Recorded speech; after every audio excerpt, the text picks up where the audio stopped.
വിശദമായ വാർത്തകൾ നോക്കാം. കർണാടകയിലെ ശിരൂരിൽ മണ്ണിടിച്ചിലിൽ കാണാതായ കോഴിക്കോട് സ്വദേശി അർജുനായി ഗംഗാവലി നദിയിൽ ഇറങ്ങിയുള്ള പരിശോധന ഇന്നുണ്ടായിക്കില്ല. ഗംഗാവലി നദിയിൽ അടിയൊഴുക്ക് ശക്തമാണ്. പുഴയിൽ രൂപപ്പെട്ട മൺകൂന നീക്കം ചെയ്യുന്നതാകും രക്ഷാദൌത്യത്തിന്റെ അടുത്ത ഘട്ടം. ഇതിനായി തൃശൂരിൽ നിന്ന് ഡ്രഡ്ജിംഗ് യന്ത്രം എത്തിക്കും. അതിനു മുൻപായി യന്ത്രത്തിന്റെ ഓപ്പറേറ്ററും കൃഷിവകുപ്പിലെ ഉദ്യോഗസ്ഥനും ചിരൂരിലെത്തി അടിയൊഴുക്കുള്ള നദിയിൽ യന്ത്രം പ്രവർത്തിപ്പിക്കാനാകുമോ എന്ന് പരിശോധിക്കും. അതേസമയം കരസേനയുടെ തിരച്ചിൽ തുടരും. ശിരൂരിൽ നിന്ന് എസ് വിനേഷ് കുമാർ ചേരും. വിനേഷിലോട്ടെത്താം ഉടൻ തന്നെ എന്ന് പ്രതീക്ഷിക്കുന്നു. ഇന്ന് അർജുനെ കാണാതായിട്ട് 14 ദിവസം പൂർത്തിയാവുകയാണ്. പക്ഷേ ഈ ദിവസം ഇന്ന് നദിയിൽ തിരച്ചിലുണ്ടായേക്കില്ല എന്ന കാര്യമാണ് മനസ്സിലാക്കാൻ സാധിക്കുന്നത്. ഏറ്റവും പ്രധാനമായി കൃത്യമായ സമ്മർദ്ദം സംസ്ഥാന സർക്കാരിന്റെ ഭാഗത്തുനിന്ന് ഉണ്ടായിരുന്നു. തിരച്ചിൽ നിർത്തരുതെന്ന് ആവശ്യപ്പെട്ട്, പക്ഷെ അപ്പോഴും പ്രതികൂല കാലാവസ്ഥ വലിയ വെല്ലുവിളി ഉയർത്തുന്ന പശ്ചാത്തലത്തിൽ കർണാടക തൽക്കാലത്തേക്ക് മാത്രം നദിയിൽ തിരച്ചിലുണ്ടാവില്ല എന്നുള്ള വിവരമാണ് പുറത്തുവരുന്നത്. എന്തായാലും അർജുൻ ഉൾപ്പെടെയുള്ള 3 പേർക്കായുള്ള തിരച്ചിൽ താൽക്കാലികമായി അവസാനിപ്പിച്ചു എന്നാണ് കർണാടക അറിയിച്ചിരിക്കുന്നത്. ശിരൂരിൽ നിന്ന് വിനേഷ് കുമാർ ചേരുന്നു വിവരങ്ങളുമായി. വിനേഷ്, എന്തായാലും ഇന്ന് ഗംഗാവലി നദിയിൽ തിരച്ചിലുണ്ടാവില്ല എന്നാണ് മനസ്സിലാക്കുന്നത്. നമുക്കറിയാം അത്രമാത്രം വലിയ അടിയൊഴുക്കാണ്, വലിയ പ്രതിസന്ധികളാണ് ഇത്ര ദിവസം നമ്മൾ തരണം ചെയ്തത്. ഇന്ന് 14 ദിവസത്തിലേക്ക് എത്തുകയാണ് അർജുനെ കാണാതായിട്ട്. ഇനി എന്താണ് അടുത്ത ഘട്ടം?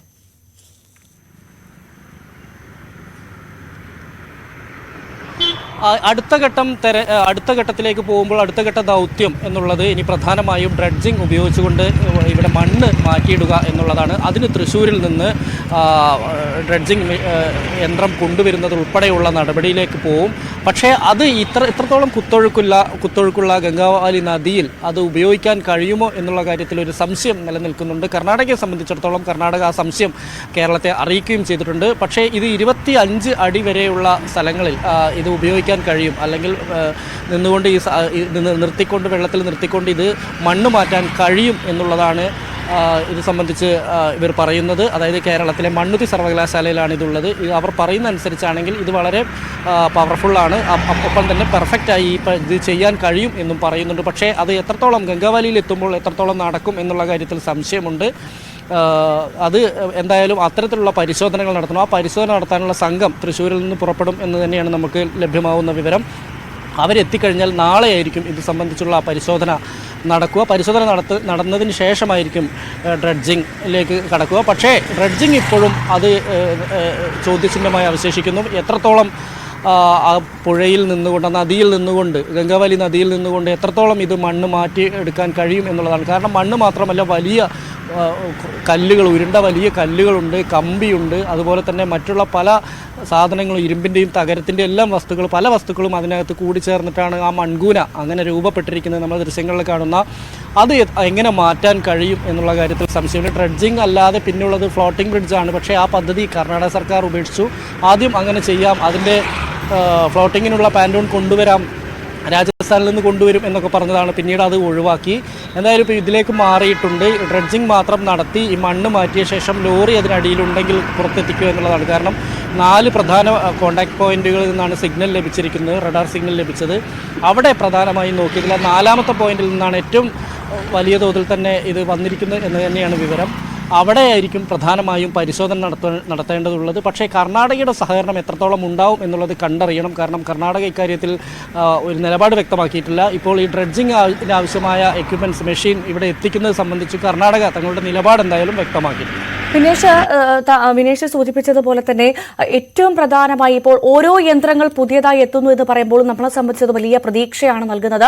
പക്ഷേ നമ്മൾ ഇതിനു മുൻപ് അത്തരത്തിലുള്ള പ്രതീക്ഷകളൊക്കെ അസ്തമിച്ചത് കണ്ടു. പക്ഷേ ഇപ്പോൾ ഡ്രഡ്ജിംഗ് എത്തുന്നു എന്ന് പറയുമ്പോൾ നമുക്ക് വീണ്ടും ഒരു പ്രതീക്ഷയുടെ നാമ്പ് മുളയ്ക്കുകയാണ്. അർജുന്റെ ലോറി കണ്ടെത്താനാകുമെന്നൊരു പ്രതീക്ഷയിലേക്ക് കാര്യങ്ങൾ എത്തുമ്പോൾ. പക്ഷേ അപ്പോഴും സൂചിപ്പിച്ചതുപോലെ തന്നെ ഒരുപാട് വെല്ലുവിളികളുണ്ട്. പ്രധാനമായും ഈ ഒഴുക്ക് 4 നോട്ട്സിന് മുകളിൽ എത്തി കഴിഞ്ഞാൽ ഈ ഡ്രഡ്ജിംഗ് ഉപയോഗിക്കാൻ എളുപ്പമാകില്ല എന്നടക്കമുള്ള വിവരങ്ങൾ പുറത്തു വരുന്നുണ്ട്. അത് എത്രമാത്രം ശരിയാണ്? അതല്ലെങ്കിൽ ഈ ഡ്രഡ്ജിംഗ് ഉപയോഗിച്ചുകൊണ്ട് എത്ര വേഗത്തിൽ നമുക്ക് അർജുനിലേക്ക് എത്താൻ സാധിക്കുമെന്നാണ് അധികൃതർ പറയുന്നത്. അതിന്റെ ഒരു വിശദാംശങ്ങൾ എങ്ങനെയാണ് വിനേഷ്?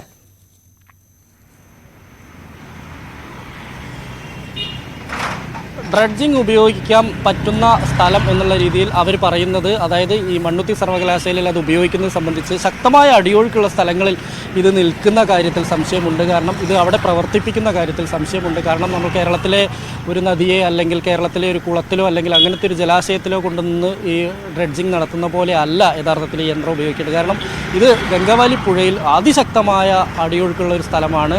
ആ അടിയൊഴുക്ക് തടയുക എന്നുള്ളത്, ആ അടിയൊഴുക്ക് നിന്നുകൊണ്ട് അതിനെ അതിജീവിച്ചുകൊണ്ട് ഇത് ഇത്തരം ഈ ഒരു പ്രവൃത്തിയിലേക്ക് ഇതിനെ ഏർപ്പെടാൻ കഴിയുമോ എന്നതുൾപ്പെടെയുള്ള കാര്യങ്ങളിൽ വിദഗ്ധർക്ക് സംശയമുണ്ട്. അതുകൊണ്ട് തന്നെ അവിടെ നിന്നുള്ള ടെക്നീഷ്യൻ സംഘം ഇവിടെ വന്ന് കൃത്യമായി തന്നെ ഈ നദിയിൽ ഇത് ഇറക്കി വെക്കാൻ കഴിയുമോ എന്നതുൾപ്പെടെയുള്ള കാര്യങ്ങൾ പരിശോധിച്ച ശേഷമായിരിക്കും ഇത് കൊണ്ടുവരിക. എന്തായാലും ആ സംഘം ഇന്ന് രാത്രിയോടുകൂടി ഷിരൂരിലെത്തും എന്നുള്ളതാണ് നമുക്ക് ലഭിക്കുന്ന വിവരം. അങ്ങനെയെങ്കിൽ നാളെ രാവിലെ അവർ ഇത് സംബന്ധിച്ച് കൃത്യമായ ഒരു പരിശോധനയ്ക്ക് ഇറങ്ങും. എന്തായാലും ഇന്നിപ്പോൾ ദേശീയപാത തുറന്നു കൊടുക്കുന്ന കാര്യത്തിൽ തീരുമാനമായിട്ടില്ല. ഇപ്പോഴും അവിടെ അടഞ്ഞു കിടക്കുകയാണ്. വാഹനങ്ങൾക്കോ അങ്ങോട്ട് മറ്റു ആർക്കും പ്രവേശനമില്ല. കാരണം കരസേന ഇപ്പോഴും അവിടെ തന്നെയുണ്ട്. അവിടെ മണ്ണ്, റോഡിലേക്കും മറ്റും വന്ന മണ്ണും കല്ലും മരങ്ങളും മറ്റു സാധനങ്ങളും എല്ലാം തന്നെ നീക്കിക്കൊണ്ടിരിക്കുന്ന ഒരു പ്രവൃത്തി ഇപ്പോഴും ഇന്നും തുടരുന്നുണ്ട്. അതുകൊണ്ട് തന്നെ മിക്കവാറും നാളെയായിരിക്കും റോഡ് തുറന്നു കൊടുക്കുക. പക്ഷേ രാത്രിയിൽ വാഹനങ്ങൾക്ക് അനുമതി നൽകുന്നുണ്ട്. ഒരുപക്ഷെ ഇന്ന് ഉച്ചയ്ക്ക് ശേഷമോ അല്ലെങ്കിൽ നാളെയോ പൂർണ്ണമായും റോഡ് തുറന്നു കൊടുക്കുന്നതിലേക്ക് കാര്യങ്ങൾ പോകും. ഇപ്പോൾ തന്നെ ഈ റോഡിലൂടെ വാഹനങ്ങൾ പകുതി വരെ മാത്രമേ പോകാൻ കഴിയുന്നുള്ളൂ. ഇവിടെ നിന്ന് അവിടെ ബ്ലോക്ക് ചെയ്ത സ്ഥലത്തേക്ക് ഇപ്പോൾ നമ്മൾ നിൽക്കുന്ന ഇവിടെ നിന്ന് 3 കിലോമീറ്ററാണ് ദൂരമുണ്ട്. അതുകൊണ്ട് തന്നെ അവിടേക്ക് വാഹനങ്ങൾ അവിടം വരെ മാത്രം പോകാൻ മാത്രമേ വാഹനങ്ങൾക്ക് പറ്റുന്നുള്ളൂ. ദേശീയപാതയാണ്, ഒന്ന് മംഗലാപുരത്തേക്കുള്ള റൂട്ടാണ്. പക്ഷേ മംഗലാപുരത്തേക്ക് പോകാൻ കഴിയുന്നതാണെങ്കിൽ ഇപ്പോൾ ചുറ്റി പോകണം, മറ്റു വഴിയിലൂടെ പോകേണ്ട അവസ്ഥയാണുള്ളത്. ആ റോഡും അത്ര നല്ലതല്ല. അപ്പോൾ അതുകൊണ്ട് അത് എത്രയും പെട്ടെന്ന് ഗതാഗതത്തിന് വേണ്ടി തുറന്നു കൊടുക്കുന്നതിലേക്ക് സർക്കാർ എത്തിച്ചേരും. ജില്ലാ ഭരണകൂടം അത്തരം നടപടി സ്വീകരിക്കും. എന്തായാലും തെരച്ചിൽ തുടരാൻ തന്നെയാണ് തീരുമാനം. പക്ഷേ വെള്ളത്തിലുള്ള തെരച്ചിൽ ഇപ്പോൾ തൽക്കാലം പുഴയിലുള്ള അവിടെയാണ് ഏറ്റവും പ്രധാനമായി കർണാടക സർക്കാർ ഈ തിരച്ചിൽ പൂർണ്ണമായും അവസാനിപ്പിക്കുക എന്ന ഘട്ടത്തിലേക്ക് കാര്യങ്ങൾ കൊണ്ടെത്തിച്ചതായിരുന്നു. പക്ഷെ അപ്പോൾ അവിടെ നമ്മുടെ സർക്കാർ, കേരളത്തിലെ സർക്കാരിന്റെ ഒരു വലിയ സമ്മർദ്ദത്തിന് പുറത്താണ്. എന്നാൽ പൂർണ്ണമായി ഞങ്ങൾ ഈ തിരച്ചിൽ അവസാനിപ്പിക്കുന്നില്ല, സാഹചര്യം അനുകൂലമാകുമ്പോൾ, പ്രകൃതി അനുകൂലമാകുന്ന സാഹചര്യത്തിൽ വീണ്ടും തിരച്ചിൽ തുടരാമെന്നതിലേക്ക് കർണാടക കാര്യങ്ങൾ കൊണ്ടെത്തിച്ചു എന്നാണ് ഇപ്പോൾ മനസ്സിലാക്കുന്നത്. അങ്ങനെയാണെങ്കിൽ ഈ വിജയിക്കില്ല എന്ന് ഉറപ്പിച്ച ദൌത്യം എന്ന തരത്തിലേക്കാണോ കർണാടക ഇപ്പോൾ കാര്യങ്ങൾ നോക്കിക്കാണുന്നത്? എന്താണ് അവിടെ നിന്ന് വിനേഷിന് മനസ്സിലാക്കാൻ സാധിച്ചത്?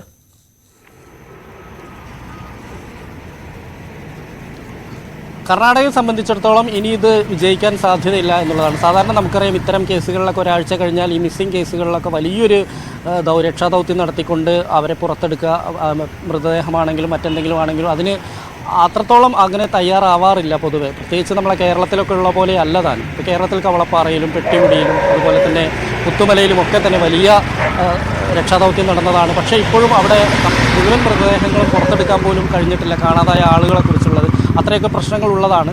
ഇത് എല്ലാ സ്ഥലത്തും അവലംബിക്കുന്ന ഒരു രീതി തന്നെയാണ് കർണാടക പറയുന്നത്. അതുകൊണ്ട് തന്നെ ഇപ്പോൾ 14 ദിവസം 2 ആഴ്ചയായിരിക്കുന്നു. ഇനിയിപ്പോൾ ഒരു ഊർജിതമായ രക്ഷാദൗത്യത്തിലൂടെ അത് പുറത്തെടുക്കേണ്ട ആവശ്യമില്ല എന്നുള്ളത് തന്നെയാണ്. കാരണം ഗംഗാവലി നദിയിലെ ഒഴുക്ക് കുറയുക, അതുപോലെ തന്നെ നല്ല കലങ്ങി മറിഞ്ഞാണ് വരുന്നത്. ആ കലങ്ങി മറിഞ്ഞ് വരുന്ന കലങ്ങൾ കുറയുക, കുറച്ചും കൂടെ വെള്ളം തെളിഞ്ഞു വരേണ്ടതുണ്ട്. ഇങ്ങനെയൊക്കെയുള്ള ഘട്ടങ്ങൾ നോക്കിയിട്ട് രക്ഷാദൗത്യം നടത്തിയാൽ മതി എന്നുള്ളതാണ് കർണാടകയുടെ. കാരണം ഇനിയിപ്പോൾ അവരെ അതിൽ നിന്ന് ആരെയും രക്ഷപ്പെടുത്താനൊന്നും കഴിയാത്തൊരു സാഹചര്യമാണ്. ലോറിയാണ് 2 ആഴ്ചക്കാലം. ഇപ്പോൾ ഒരു പക്ഷേ ആ ലോറിക്കകത്ത് അർജുനുണ്ടെങ്കിൽ 2 ആഴ്ചക്കാലമായിട്ടുണ്ടാവും. ആ മൃതദേഹത്തിൻ്റെ അവസ്ഥയും മറ്റു കാര്യങ്ങളും എല്ലാം തന്നെ കൃത്യമായി തന്നെ കർണാടക പറയുന്നുണ്ട്.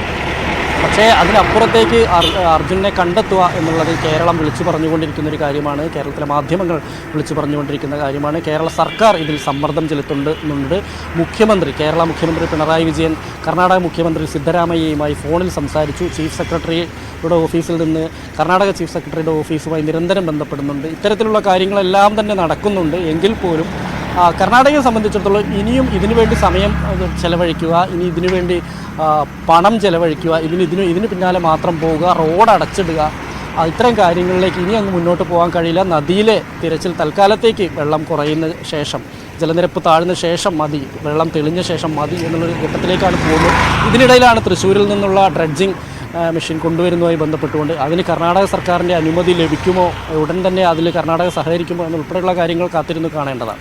വിനീഷ്, ഒരൊറ്റ കാര്യം കൂടി, 21 ദിവസം കാലാവസ്ഥ പ്രതികൂലമാണെന്നുള്ള മുന്നറിയിപ്പ് നേരത്തെ കർണാടകയിൽ വന്നതാണ്. അങ്ങനെയാണെങ്കിൽ ഇപ്പോൾ ഡ്രഡ്ജിംഗ് തൃശ്ശൂരിൽ നിന്നെത്തുന്നു, അതിനുള്ള അനുമതി ലഭിക്കുമെന്ന പ്രതീക്ഷയിൽ തന്നെ അത് എത്തുന്നു.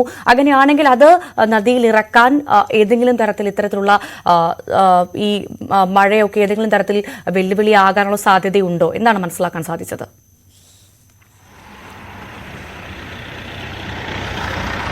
തീർച്ചയായും മഴയുണ്ട് എന്നുള്ളത് ഒരു വസ്തുതയാണ്. കാരണം മഴ ഇടവിട്ട് മഴയുണ്ട്. ഓറഞ്ച് അലേർട്ടാണ് ഇവിടെ പ്രഖ്യാപിച്ചിട്ടുള്ളത്. അടുത്ത 21 ദിവസത്തോളം മഴ ഉണ്ടാവും എന്ന് കേൾക്കുന്നുണ്ട്. കാരണം ഇപ്പോൾ അത് ഒരു 4-5 ദിവസമായി, ഇനി ഒരു രണ്ടാഴ്ചക്കാലമെങ്കിലും മഴ ഉണ്ടാവുമെന്ന് പറയുന്നു.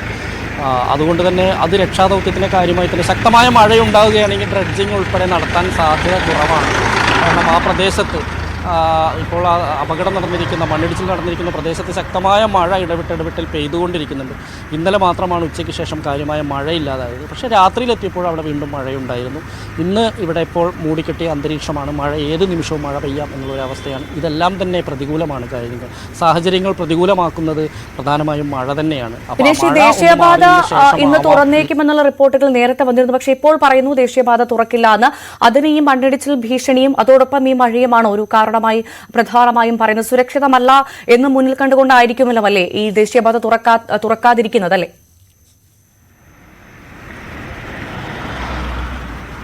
തീർച്ചയായും അങ്ങനെ വേണം കരുതാൻ. കാരണം ഇന്ന് തുറന്നേക്കും എന്നുള്ളതാണ് ഇന്നലെ നമുക്ക് ലഭിച്ച വിവരം. ഇന്ന് ദേശീയപാത തുറന്നു കൊടുക്കും എന്നായിരുന്നു പറഞ്ഞത്. പക്ഷേ ഇപ്പോൾ പറയുന്നു അത് ഇനിയും കരസേനയ്ക്ക് അവിടെ കുറച്ച് മണ്ണ് നീക്കുന്നത് ഉൾപ്പെടെയുള്ള നടപടികൾ നടന്നു വരുന്നുണ്ട്. കരസേന അവിടെ തന്നെയുണ്ട്. മാത്രമല്ല അവിടെ ഇപ്പോഴും ആ കുന്നിൻ പ്രദേശത്ത് വലിയ തോതിൽ വിള്ളലുണ്ട്. അവിടെ മഴ പെയ്തുകൊണ്ടിരിക്കുന്ന സമയത്ത് അതുകൊണ്ടാണ് മാധ്യമപ്രവർത്തകർ ഉൾപ്പെടെ ആ പ്രദേശത്ത് അധിക സമയം നിർത്തുകയോ ദൃശ്യങ്ങൾ പകർത്തുന്നത്, പെട്ടെന്ന് അവിടെ നിന്ന് മാറ്റുന്നത്. കാരണം മഴ ശക്തമായി പെയ്തു കഴിഞ്ഞാൽ ഇനി അവിടെ ഇടിഞ്ഞാൽ സമാനമായ രീതിയിലുള്ള ദുരന്തം ഉണ്ടാവും എന്ന് തന്നെയാണ് പറയുന്നത്. അങ്ങനെ വരികയാണെങ്കിൽ ബുദ്ധിമുട്ടുണ്ടാവും. അതുകൊണ്ട് തന്നെ മഴ ശക്തമായി പെയ്യുന്നത് കൊണ്ട് തന്നെയാണ് അവിടെ ദേശീയപാത തൽക്കാലം തുറന്നു കൊടുക്കാത്തത്. പക്ഷേ ഇനി അത് എങ്ങനെയായിരിക്കും അതിൻ്റെ മറ്റ് നടപടിക്രമങ്ങൾ എന്നുള്ള കാര്യത്തിൽ തീരുമാനമായിട്ടുള്ളത്. കർണാടക ജില്ലാ കളക്ടർ ഉൾപ്പെടെ ഇന്ന് വീണ്ടും ഒരു പക്ഷേ അവിടെ പോകാനുള്ളൊരു സാധ്യത ഉണ്ട്. അത് മനസ്സിലാക്കിയ ശേഷമായിരിക്കും ദേശീയപാത തുറന്നു കൊടുക്കുക എന്നാണ് നമുക്കറിയാൻ കഴിയുന്നത്. തീർച്ചയായും അതാണ് സാഹചര്യം. എസ് വിനേഷ് കുമാറാണ് വിവരങ്ങൾ പങ്കുവച്ചത്. എന്തായാലും ഇന്നും അർജുനായുള്ള തിരച്ചിൽ ഉണ്ടായിരിക്കില്ല. കരസേന മാത്രമാണ് തിരച്ചിൽ നടത്തുക. നദിയിൽ തിരച്ചിൽ ഉണ്ടാവില്ല എന്നുള്ള വിവരങ്ങൾ പുറത്തുവരുന്നു. അതോടൊപ്പം തന്നെ തൃശ്ശൂരിൽ നിന്ന് ഡ്രഡ്ജിംഗ് എത്തുകയാണ് അർജുനായുള്ള തിരച്ചിലിനായിട്ട്. ഡ്രഡ്ജിംഗിൽ നമുക്ക് വലിയ പ്രതീക്ഷയുണ്ട്. എന്തായാലും ഈ ഡ്രഡ്ജിംഗ് എത്തിക്കാനുള്ള ശ്രമം തുടരുന്നതിനിടെ ഈ ഡ്രഡ്ജിംഗ് ഓപ്പറേറ്ററുടെ ഒരു പ്രതികരണം വന്നിട്ടുണ്ട്. നമുക്ക് അതിലേക്ക് പോകാം.